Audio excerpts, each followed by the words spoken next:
கர்த்தருடைய பரிசுத்த நாமம் மகிமைப்படுவதாக.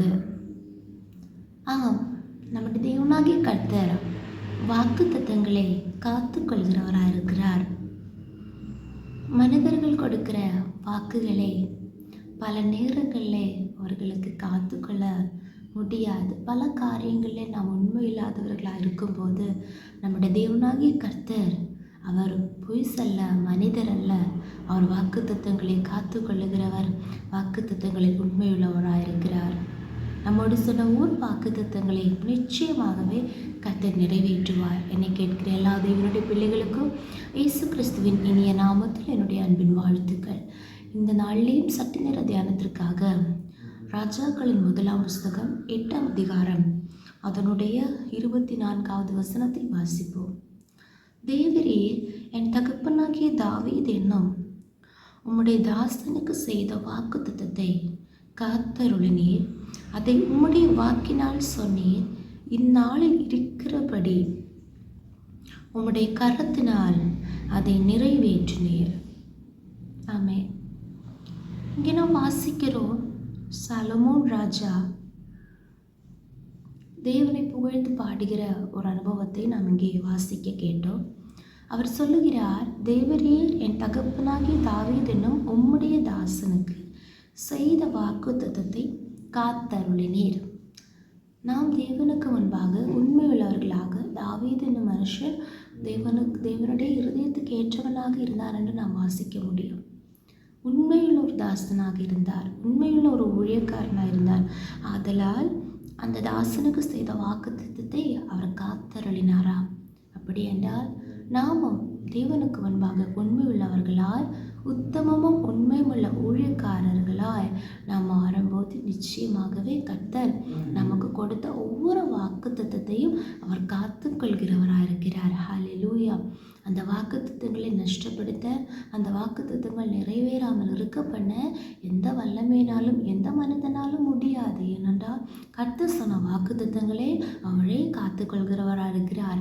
அவர் அதை நிச்சயமாக நிறைவேற்றுவார். திரும்ப நாம் வாசிக்கிறோம், அதை உம்முடைய வாக்கினால் சொன்னீர். இந்த வசனத்தை கேட்கிற நம் அனைவரோடும் கர்த்தர் வாக்கினால் அநேக காரியங்களை சொல்லி இருக்கிறார் அல்லவா? பல நேரங்களில் மனிதர்கள் சொன்ன வாக்குகள் அவர்கள் மறந்து போகலாம். ஆமென், ஸ்தோத்திரம். அதை பொய் சொல்லி நாங்கள் பேசலை, நாங்கள் இப்படி சொல்லலை என்று சொல்லலாம்.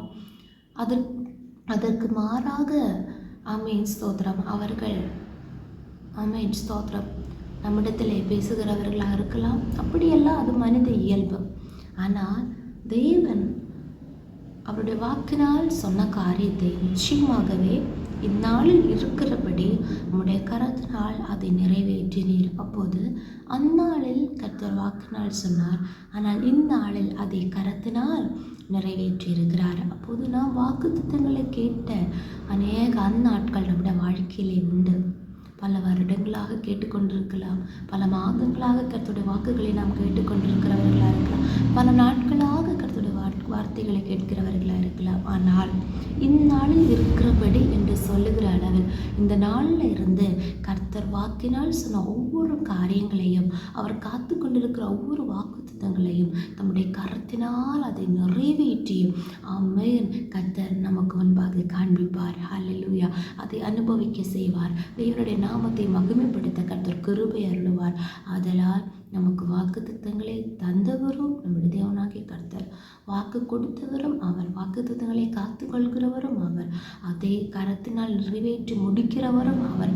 ஆதலால் மனிதர்களை பார்க்காமல், நம்மை சுற்றி இருக்கிறவர்களை பார்க்காமல், நம்முடைய சூழ்நிலைகளை ஆமென், ஸ்தோத்திரம், கவனிக்காமல் தேவனை மட்டும் நோக்கிக்கொண்ட, தேவனை மாத்திரம் கர்த்தாவே நீர் மட்டும் போதும் என்ற அந்த ஒரு ஆமென், ஸ்தோத்திரம், ஸ்தோத்திரம் அனுபவத்தோடு கூட பூரண அர்ப்பணிப்போடு அவரை மட்டும் நம்பி இருப்போமாக.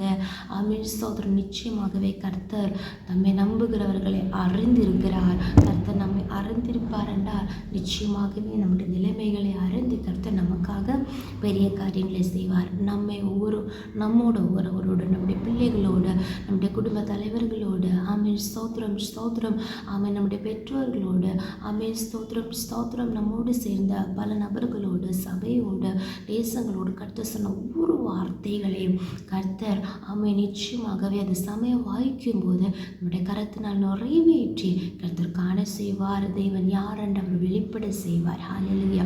தேவ சமூகத்தில் இன்னும் காத்திருந்து ஆமென் அவருக்காக ஆமென் ஸ்தோத்திரம் உபயோகப்படுவோமாக, அவருக்காக செயல்படுவோமாக, உத்தமும் உண்மையும் உள்ளவர்களாக தேவனுக்கு முன்பாக நிலைநிற்போமாக. கர்த்தர் வாக்கினால் சொன்ன ஒவ்வொரு காரியங்களையும் இந்நாட்களிலே கரத்தினால் நிறைவேற்றி நம்மை ஆசீர்வதிப்பார். ஜெபிப்போமா? ஸ்தோத்திரம். எங்கள் அளவில்லாமல் இயேசுத்து வழிநடத்துகிற எங்கள் அன்பன் பரலோக பிதாவை ஆசீர்வதிக்கப்பட்டதான இந்த நாளிலேயும் எங்களுக்கு தந்த ஆலோசனைக்காக ஸ்தோத்திரம். ஆமாண்டவரை நீர் வாக்கு திட்டங்களை காத்துக்கொள்ளுகிறவர் மட்டுமல்ல, நீர் வாக்கு கொடுக்கிறவர் மட்டுமல்ல, உங்களுடைய வார்த்தையினால் சொல்லுகிற ஒரு வார்த்தைகளையும் உங்களுடைய கரத்தினால் நிறைவேற்றி முடிக்கிறவருமாக இருக்கிறீரே அப்பா. அவனுக்கு நன்றியோடு துதிக்கிறோம், ஸ்தோத்திரிக்கிறோம் கர்த்தாவை. இதுவரையிலும் நிறைவேறாது இருக்கிற வாக்கு திட்டங்களை திரும்ப உங்களுடைய சமூகத்தில் படுக்கிறோம் கர்த்தாவை. முறுமுறுக்காமல், தேவனை விட்டு விலகி போகாமல், பின்வாங்கி போகாமல், தேவனுடைய அன்பை விட்டு விலகாமல் ஒவ்வொரு நாளின் அதிகமாக கர்த்தாவை உமண்டையிலே சேர்ந்து கர்த்தாவை உமக்கு காத்திருந்து அப்பா உம்முடைய கரத்தினால் நிறைவேற்றுகிற வாக்குத்த நன்மைகளை ஆசீர்வாதங்களை காண அனுபவிக்க எங்களுக்கு கிருபை செய்யுங்க கர்த்தாவே. ஸ்தோத்திரம் ஸ்தோத்திரம் ஸ்தோத்திரம். மலாகாத காரியம் எதுவுமே இல்லை கர்த்தாவே. அப்பா சம்பரணமாக தாழ்த்துகிறோம். அந்த வசனத்தின்படி அற்புதங்களே செய்யுங்க, வாக்குத்தத்தங்களை நிறைவேற்றுங்கப்பா. ஜெபத்தை கேட்டபடியால் ஸ்தோத்திரம். இயேசு கிறிஸ்துவின் நாமத்தினால ஜெபிக்கிறோம். ஜெபத்தை கேளும் நல்ல பிதாவே. ஆமென் ஆமென் ஆமென். கர்த்தர் இந்த வசனத்தின்படி நம்ம ஒவ்வொருவரையும் ஆசீர்வதிப்பாராக. ஆமென்.